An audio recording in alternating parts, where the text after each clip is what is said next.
Hello, it's Book Quote Wednesday and the word is follow. Today I'm reading from my space opera novel PHOENICIA's Worlds. The starship PHOENICIA has been mothballed in orbit around La Nueva Temporada ever since it brought the first wave of settlers here.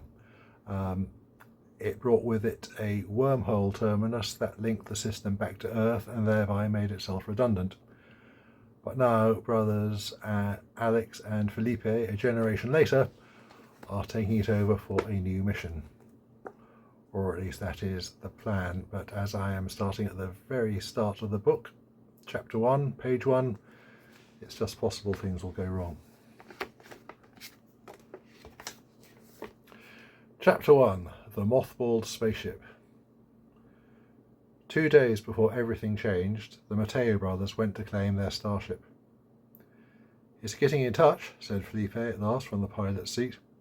It had taken 2 hours for the capsule to reach PHOENICIA's orbit above La Nueva Temporada. 2 hours for Alex to put up with his older brother's chatter and silently work his nerves up to fever pitch. "Wants to know if we should put the heating on." Alex was surprised to feel a stab of jealousy. PHOENICIA spoke to Felipe first.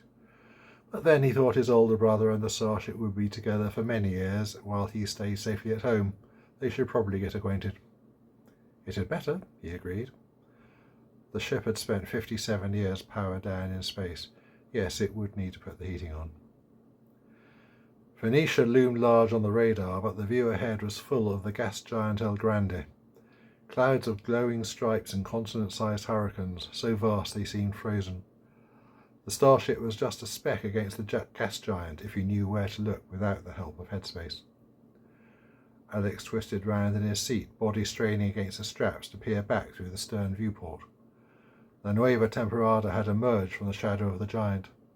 The orbiting sunlets were pinpricks of light above the clouds, and with the unaided eye he could see both poles with their massive ice caps and make out the coastline of his homeworld's single continent. Rio Lento, their family home, would be well into night time and their father would probably be asleep. For all that they were making history, Alex wished he was there too. Feli wasn't the one who would have to face Papa when he learnt of this. He turned to face forwards again and tried to work out if the glimmer that was PHOENICIA had got any bigger in the last 30 seconds. Another hour and it was much more than a glimmer. The struts and framework of the starship filled the viewports. The capsule's black box took them in for the final approach. Felipe released the controls and shot his younger brother a sideways glance. "Relax," he said with a grin. Alex grunted. Relax? Easy for Felipe to say. Felipe wasn't the one who would have to face Papa. The capsule passed over the ice shield's loose meshwork of struts at the ship's bow. 2 kilometres of ship stretched ahead of them. PHOENICIA was a fishbone of styrosteel with long, thin ribs. On the journey from Earth, the ribs had been laden with the modules and cargo containers and machinery that held the makings of a new colony, as well as the colonists themselves, 10,000 of them preserved in long sleep. Now the bones were picked clean. Halfway down, separating the forward and aft spines, was the ring of the command and habitation module. The ship had thoughtfully spun it up for them over the last hour. PHOENICIA reported that it had purged the preserving inert gases and replaced them with an atmosphere the brothers could breathe. The capsule was heading for the docking port just aft of command and habitation, and the hull ahead of them was a wall of dull grey-white styrosteel. The spotlight picked out the circular recess of the port, and both brothers smiled at what they saw. "Oh, ha, ha," Felipe said. Long ago, some joker had stenciled a greeting on the airlock's outer hatch. "Welcome. Please wipe your feet." Felipe felt around inside a locker and produced a pair of face masks. "Better put this on." He handed one over. "The air will feel mighty raw until it's warmed up." "Really? I had no idea," Alex muttered as he put it on. The auto straps released them from their seats and they both pushed themselves up at the same time.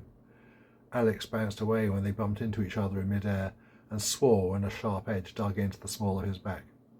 His face blazed red. He knew how to handle himself in microgravity. As a point of pride, he wasn't wearing an exo which could have guided his movements for him, but Felipe actually worked in space. Alex had taken a conceptual before they set out, but his body and reflexes simply lacked the ingrained physical skill of his more experienced brother. Meanwhile, Felipe was already halfway through the hatch. Alex got a fine view of his brother's receding backside, and Felipe was the first to see the inside of Phoenicia. "Bring the crystals," Felipe called back at him. Alex pulled a small, slim box from a locker above the pilot's seat and made his own way head first down the narrow docking tunnel. He pushed himself through the membrane and into Phoenicia. He could feel the cold through his ship suit. The ship's air flowed like ice down his throat, even with the mask on, and his sinuses ached. Felipe was waiting for him, and his crinkled eyes above the mask showed he was smiling. "Welcome on board." The inner hatch opened onto a dimly lit passageway. For a moment the brothers were silent, savouring the sheer experience of being on Phoenicia. It was like opening up some ancient tomb, except that the inhabitant was embedded in the very structure, alive and well. A drone was waiting for them, a sphere the size of a human torso, studded with probes and manipulators, a mindless extension of the ship's will. Phoenicia spoke in headspace. The ship's voice was androgynous, using only stock phrases with a minimum of courtesy. "Welcome. Please follow the drone." An elevator took them outwards towards the rim of the module, and Alex felt the gentle tug on his body pulling him towards what was now the floor. By the time the elevator came to a halt, his feet were firmly planted on the flat surface. Carefully balanced magnetic repulsion let the drone continue to hover. They stepped out into Phoenicia's main concourse, an empty space where several of the ship's passages met. The scene was lit dimly with emergency lights that the ship had put on for their benefit. Marks and scars in the padded plastic walls showed where equipment and gear had been stripped away before the mothballing. The dim lights threw the corners into shadow and turned the corridors leading out into tunnels that curved away into darkness. The drone led them across the concourse without giving them the luxury to pause and look around, into a passage on the far side that led ultimately to the bridge. Not even this place had completely survived the locust swarm that stripped the ship. What had been the hustling, bustling control centre of the Phoenicia mission now held couches for a couple of command positions, some slightly old-fashioned looking instrumentation, and that was it. The pilot's couch faced a blank, curved wall. The drone retreated into a recess in the ceiling, and Alex ran a hand over the wall's smooth surface. Nothing happened. He sent a command word at it. "Display." Still nothing, except the distinct feeling in headspace that the ship gave a polite cough, waiting for a certain formality to be completed. "Box," Felipe said. Alex opened the box for him. Felipe extracted the crystal and held it up for all to see.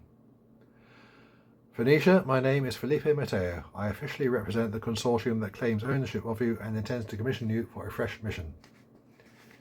He inserted the crystal into a hole in the wall. Alex found himself staring at it as if the ship's black box consciousness was located there, and sheer concentration could speed up the processing time. "Thank you. And your companion?" Alex took out the box's other crystal. Yeah, I'm Alejandro Mateo, and I endorse what he said." He inserted his crystal next to Felipe's. They had spoken to the ship before. Anyone could. It maintained a presence in the law corps on the Nueva Temporada, and anyone could get in touch, chat, ask questions. But it reserved its true allegiance for its owners, which under the ship's charter meant any group of people prepared to stump up a very large sum of money, incorporate a company, and claim ownership. The charter also said that the claim had to be made in person by at least 2 representatives of the consortium at the same time. The crystals were the assurance of the law corps to Phoenicia that the brothers had deposited the required sums of money, pulled together the pledges that bound the consortium, and created the company. And then, in headspace, there was the unmistakable brush of the ship's mind. "Thank you. I accept your command." "Thank you." Felipe rolled his eyes and lowered his voice for Alex's sake. "Did you know there was a time when computers just did what they were programmed to do?" "There was a time when a log canoe was the most sophisticated form of transport invented. What point are you making?" Alex quickly had to suck in his cheeks and stare at the floor. It was the first time the ship had shown a hint of character, and Felipe wasn't fond of being the butt of a joke. "Systems status," said Felipe after a moment. "Display all." In headspace, data began to run down the walls. The wall opposite, the wall next to them, the wall by the door. Lines and lines of text and images. scrolling from the ceiling to the floor like softly falling snow. Thruster tanks down to 78%, Felipe murmured. His head was on one side as he studied the data flow. Hull integrity, some micrometeorite scoring, it'll need fixing. Alex ran his hand again over the bulkhead in front of the couch, and this time there was no difficulty. The data stream gave way to a real-time headspace view from the ship's forward cameras. PHOENICIA faced away from the Nueva Temporada and looked out into deep space. It was a bottomless pit of rich velvet black, studded with 1,000,000 diamond stars. Felipe put an arm around his shoulders. "Where do you want to go, little brother?" he asked, and it was only half a joke. It was an intoxicating thought. They had their ship. They could go anywhere. Remember, you can buy my books at www.benjeeps.com. I will see you next time for the last book quote Wednesday before Christmas, and I'll be reading from the only one of my books that actually mentions the festival. Till then.